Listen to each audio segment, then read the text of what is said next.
Hello! Magandang araw! Kumusta ho kayong lahat dyan, mga day?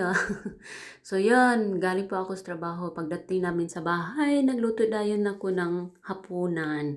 So, yung asawa ko gusto niya ng Pilipino adobong manok, no? So, yan ang ni-request niya sa akin na lutuin ngayon.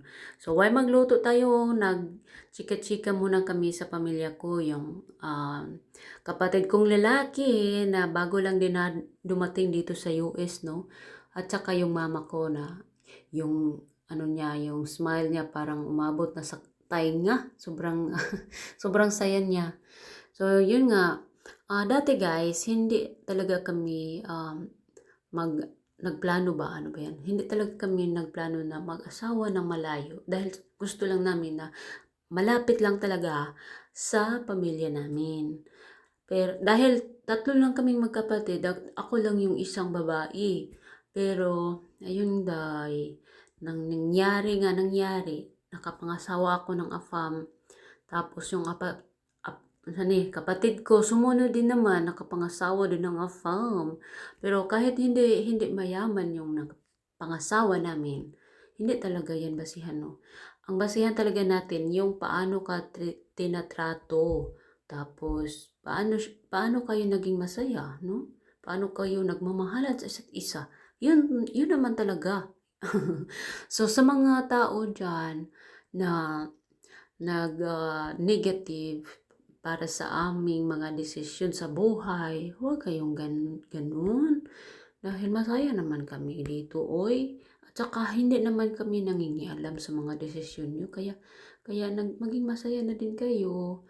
At lalo na yung kapatid ko, marami talagang hindi talaga gusto sa mga desisyon na ginawa niyang nag-apam-apam, no? Anyway, sa mga Pilipino talaga, kapag nakapangasawa ka na ng afam, nasa kanila na umasenso ka na or pera lang habol mo, ay, hala ka, uy. Tapos, sabihin na gold digger kayo. Ha? Anyway, sa mga tao nagsasabi niyan, masasabi ko lang na lahat naman tayo mga gold digger. Oh, lahat tayo. Dahil yun ang rason kung bakit araw-araw tayong nagtatatrabaho. Dahil gusto tayo na magkapera para mabuhay. Oo, di ba? So, hindi naman lahat na nakapangasawa ng afam is mayaman na. Dahil hindi naman lahat afam is mayaman. So, yun. Yung kapatid ko, hindi talaga yan ang habol niya. Dahil ang habol niya talaga sa asawa niya is yung paano siya tinatrato at paano siya tinanggap ng buo. Kahit ano, kahit hindi mayaman yung kapatid ko, tanggap na tanggap. Oo.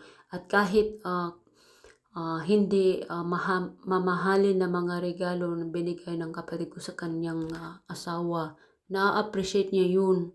Oo. Hindi pa siya makabigay ng very expensive na mga regalo. Pero yung asawa niya, walang pakialam yan. Dahil na-appreciate niya yung regalo ng kapatid ko kahit maliit, no? Dahil mahal niya yung kapatid ko at tanggap na tanggap niya talaga.